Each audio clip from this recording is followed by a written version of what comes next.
Eric Prince umutware w'abacanshuro ukorana na Kabila kandi agashyigirwa na Trump yacuranye umugambi na leta ya Congo Kinshasa wo gusigasira umutungo kamere wa Congo no gukama inote muri uwo mutungo nyine mbere yuko Kagame n'ingabo ze za M23 bigarura imijyi ya Goma na Bukavu.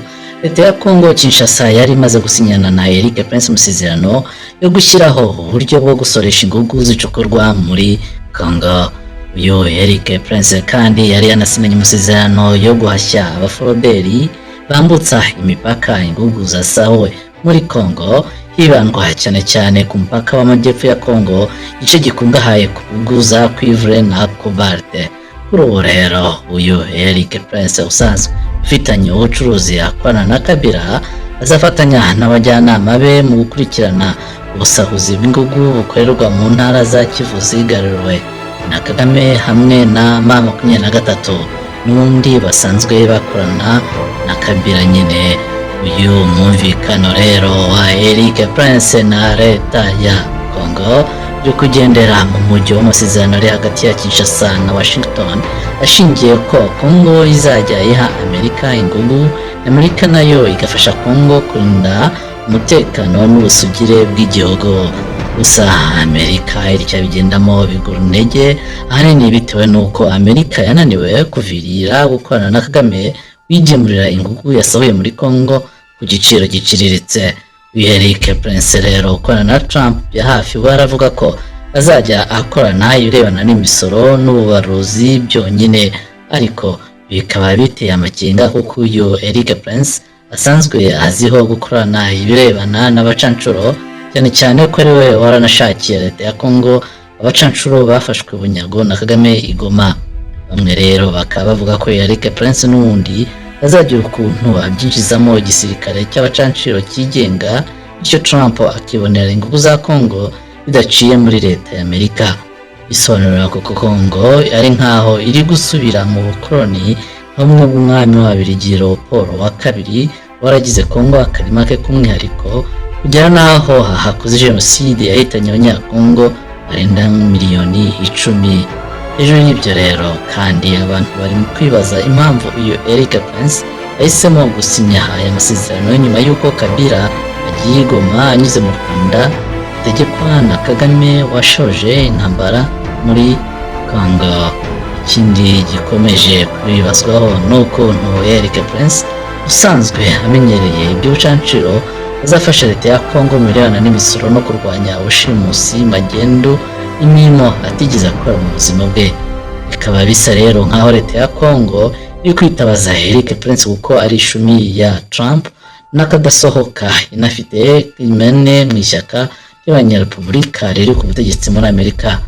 Bisobanura rero ko urwishyanga rukirimo ko Congo iheze mu rusobe rw'ibibazo kubera ko idafite inzego zikomeye kandi ziyoborwa n'abanyekongo nyirizina babifitiye ubushobozi. Uyu Eric Prince nawe rero ari we washinze Blackwater, ikigo cy'abacanshuro leta ya Amerika yifashishije mu kurinda umutekano muri Iraq nyuma y'uko George Walker Bush agabye ibitero muri Iraq. Nyuma y'uko abacanshuro ba Blackwater baje guhamwa n'ibyaha byibasiye inyokomuntu muri Iraq, Eric Prince yakoze amanyanga yo guhindura izina ry'icyo kigo ahita anakigurisha mu 2010. Abacanshuro ba Blackwater bishe inzirakarengane z'abanya-Iraq bahaye imbabazi na Trump barafungurwa. Umwe mu bategetsi ba Congo bavuze ko amasezerano yari yose hagati ya Eric Prince na leta ya Congo agomba gusuzumwa n'inzego za leta zibishinzwe. Nubwo aya masezerano ya Eric Prince arimo ingingo zo kurwanya abasahura umutungo wa Congo wambutse umupaka, umwumvikano ugaragaza ko Eric Prince azohereza abitwaje intwaro mu turere twa Congo turimo intambara. Amasezerano ya mbere ya Congo na Eric Prince arakubiyemo gahunda yo kohereza abagombaga gukorera i Goma, ariko Goma yigaruwe na Kagame na M23 ye. Bikaba rero byaratumye iyo gahunda iba isubitswe. Amakuru aturuka ikambere muri guverinoma ya Congo ko hatevuga ko hateganyijwe kohereza bwa mbere abajyanama ba Prince mu majyepfo ya Congo kuri akarere kagenzurwa na M23 na Kagame. Amakuru avuga ko Congo na leta yayo ihomba buri kwezi hafi miliyoni 40 z'amadolari mu byinjira n'ibisohokera Katanga na Kolwezi ziherereye ku mupaka wa Zambia na Congo. Mu byiciro cya mbere uyu Prince azibanda ku mutekano w'ibirombe ndetse n'umusoro wava mu ntara ya Katanga ikungahaye ku ngugu z'umuringa. Abajyanama ba Prince bavuga ko biteganijwe ko bazohereza impuguke mu bya tekinike zo mu kigo kizobereye mu gupima no kugenzura ibicuruzwa. Abajyanama ngo bazabanza kwibanda ku birombe binini, nyuma bagure ibikorwa uko impiya zizagenda zinjira. Ibisobanuro birambuye ku buryo aba bajyanama bazahangana na ruswa maze igihe kinini yarazonze leta ya Congo, ikaba kandi aricyo gicumbi bakoreramo banyeza impiya zakabaye zinjira mu isanduku ya leta. Amakuru aturuka mu biro by'umugabe wa Congo Felix Antoine Tshilombo Tshisekedi yatangaje ko hashyizweho umukono ku masezerano na Prince, ari nta makuru arambuye ku bijyanye n'aho abajyanama bazashyirwa. Ariko Prince we yatangiye kugaragara muri Congo mu 2015 mu bikorwa by'ubucuruzi, cyane cyane mu bijyanye n'amakamyo, aho yaratumbiye kandi kwinjira mu bucukuzi bw'ingugu. Mu 2017 uyu Prince yafatanyije na Joseph Kabila Kabange bashinga uruganda rutunganya zahabu rwitwa Congo Gold Refinery CGR rukorera i Bukavu. Kubera gukorera mu bwiru uyu mushinga wagaragaramo gusa umukozi mukuru mu kigo cya Prince cyitwa Frontier Service Group cyangwa FCG, wakoranaga n'amashumi ya Joseph Kabila w'Umubiligi Alago White uzwiho kuba kabuhariwe mu bucuruzi bw'amagendu ya zahabu. Mu kwihisha inyuma y'inyegamo, FSG yashinzwe na Prince ntabwo yari ifite imigabane muri CGR mu buryo butaziguye, ariko umuyobozi mukuru wayo witwa Liu Zingang niwe wari umuyobozi rukumbi wa Global Investment Congo GIC, umunyamigabane mukuru muri CGR. Mbese bisa neza nka bimwe bya Gasabo Gold Refinery na Ardila ya Alain White na Paul Kagame. Buryo burambuye wareba ikiganiro twakoze ku 18 Werurwe 2025 cyitwa Gasabo Gold Refinery ifata ibihano irimo Kagame na Museveni. Mu 2023 rero Prince yazanye noneho icyifuzo cyo kohereza abacancuro bashinzwe umutekano muri Kivu ya ruguru.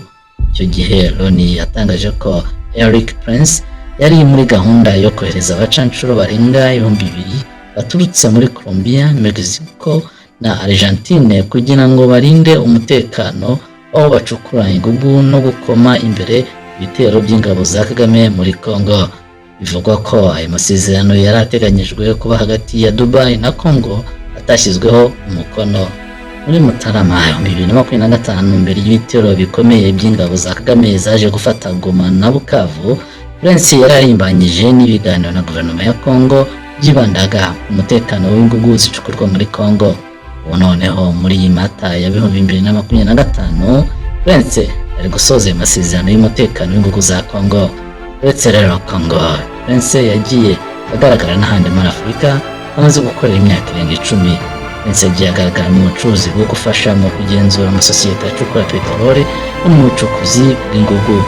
Ubwo kandi twebwe mu kiganiro cyacu cyo kuyambere Gashyantare 2025 cyitwa abacancuro mu mabanga yabo yose icyo Kagame ashaka kubakoresha, twaretse ko umuntu wa mbere wafashije Tshisekedi kubona abacancuro ari uyu nyine Eric Prince. Eric Prince na Black Warrior bakaba bazwi cyane muri Iraq na Afghanistan.